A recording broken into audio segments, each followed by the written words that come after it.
بسم اللہ الرحمن الرحیم۔ السلام علیکم ورحمۃ اللہ وبرکاتہ۔ بسم اللہ پڑھنے کی برکتیں اور فضیلتیں۔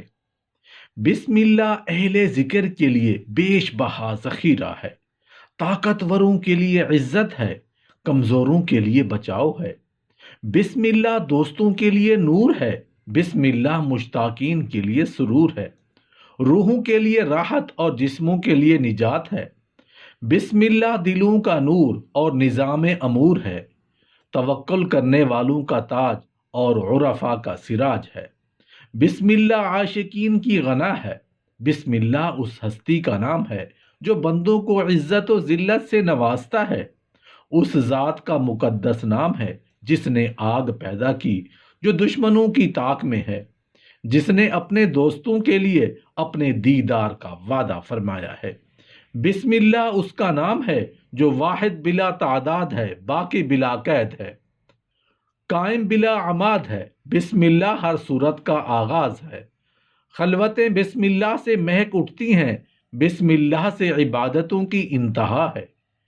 یہ اس کا نام ہے جس نے دنیا کو حسن ظن ہے، یہ اس ذات کا نام ہے جس کے لیے راتوں کو آنکھیں بیدار رہتی ہیں، جس کے کن کہنے سے چیزیں وجود پاتی ہیں۔ اس کا نام ہے جو چھوئے جانے سے منزہ ہے، لوگوں سے بے نیاز ہے، وہم و قیاس سے پاک ہے۔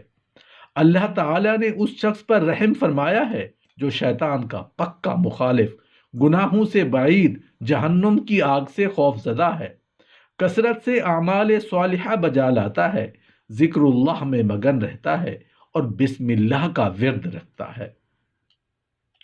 اس پر بھی اللہ کا کرم ہے جس نے اللہ کے حکم کو مضبوطی سے پکڑ لیا ہو، اس کی طرف رجوع کیا ہو، اسی پر بھروسہ کیا ہو، اس کے ذکر میں مصروف رہا ہو اور بسم اللہ کا ورد جاری رکھا ہو۔ اس پر بھی جو دنیا سے بیزار، آخرت کا طلبگار، تکلیفات پر صابر، انعامات پر شاکر اور اپنے آقا کے ذکر میں بسم اللہ کا ورد جاری رکھے، اور وہ بڑا ہی خوش نصیب ہے جس نے طاغوت سے اجتناب کیا، روکھی سوکھی پر اکتفا کیا، اللہ حی قیوم کی یاد میں مشغول رہا اور بسم اللہ کا ورد کرتا رہا۔ حرف بحر بسم اللہ الرحمن الرحیم پڑھو اور ہزار ہزار نیکیاں پالو۔ ایک ایک حرف گناہوں کے بوجھ ہلکے کر دے گا۔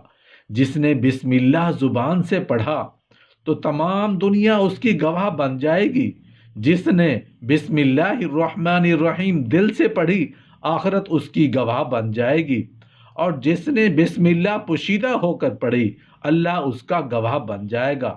بسم اللہ ایسا جملہ ہے جو منہ خوشبو سے بھر دے، اس کی موجودگی میں کوئی غم باقی نہیں رہتا۔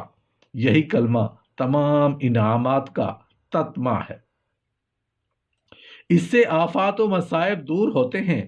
بسم اللہ الرحمن الرحیم پڑھنے والے سے عذاب ہٹا دیا جاتا ہے۔ یہ کلمہ بالخصوص اسی امت کے لیے ہے۔ اس کلمے میں جلال و جمال ہے، چنانچہ بسم اللہ جلال فی جلال ہے اور الرحمن الرحیم جمال فی جمال ہے۔ جس نے جلال کا مشاہدہ کیا وہ ہلاک ہوا، اور جس نے جمال کا مشاہدہ کیا اس نے زندگی پائی۔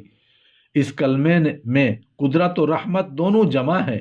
قدرت فرما برداروں کی اطاعت کو جمع کرنے والی ہے، اور رحمت گناہ گاروں کے گناہ مٹا دینے والی ہے۔ بسم اللہ الرحمن الرحیم پڑھو، گویا کہ اللہ تعالیٰ فرماتے ہیں جو اطاعتوں تک پہنچ گیا وہ مجھ تک پہنچ گیا۔ نور اطاعت کی بدولت اسے معائنہ حق نصیب ہوا، پھر اسے بیان کی حاجت نہ رہی، اور اس کا دل اسرار اور علوم ادیان کا خزینہ بن گیا۔ جو محبوب تک رسائی پا گیا وہ اشک باری، اضطراری اور بے قراری سے رہائی پا گیا۔ جس نے آنکھوں سے اس کے جمال کا مشاہدہ کیا وہ خبر و آگاہی سے بے نیاز ہو گیا۔ جو اللہ الصمد تک جا پہنچا وہ رنج و غم سے چھوٹ گیا۔ جسے ذات اقدس کا قرب نصیب ہوا اسے جدائی سے نجات مل گئی، جسے شرف دیدار ہوا اور مصائب سے آزاد ہو گیا۔ بسم اللہ کا ورد کرو۔ بے معنی باری تعالی موجد کونین ہے، سین بمانی ستار گناہوں پر پردہ ڈالنے والا ہے۔ میم بمانی منان عطیات سے نوازنے والا ہے۔ اس طرح بھی منقول ہے کہ بے معنی بری یعنی اولاد بری ہے۔ سین بے معنی سمیع یعنی آوازوں کو سننے والا ہے۔ میم بمانی مجیب یعنی دعائیں قبول کرنے والا ہے۔ کہا گیا ہے کہ مجھ سے مانگو میں تمہیں کھلاتا ہوں، مجھ سے پانی طلب کرو میں ہی پلاتا ہوں، میری طرف دیکھو میں تمہیں باقی رکھتا ہوں۔ کہا گیا کہ بے سے توبہ کرنے والوں کی بقا گریہ زاری ہے، سین سے توبہ کرنے والوں کا سجدہ ہے اور میم سے گناہ گاروں کی معذرت ہے۔ کہا جاتا ہے کہ اللہ تعالیٰ بلاؤں کو دور کرنے والا، رحمان عطیات بخشنے والا اور رحیم گناہ بخشنے والا۔ اللہ عارفوں کے لیے ہے، رحمان عابدوں کے لیے ہے اور رحیم گناہ گاروں کے لیے ہے۔ اللہ تمہارا خالق ہے جو بہترین خالق ہے، رحمان تمہارا رازق ہے جو بہترین رزاق ہے، رحیم تمہیں بخشنے والا ہے اور وہ بہترین بخشش ہار ہے۔ کہا گیا ہے کہ اللہ تعالیٰ انعامات کی تکمیل فرماتا ہے، رحمان رحیم فضل و کرم سے نوازتا ہے۔ اللہ نے ہمیں رحموں سے نکالا اور رحمان قبروں سے نکالے گا اور رحیم اندھیروں سے اجالے میں لے جائے گا۔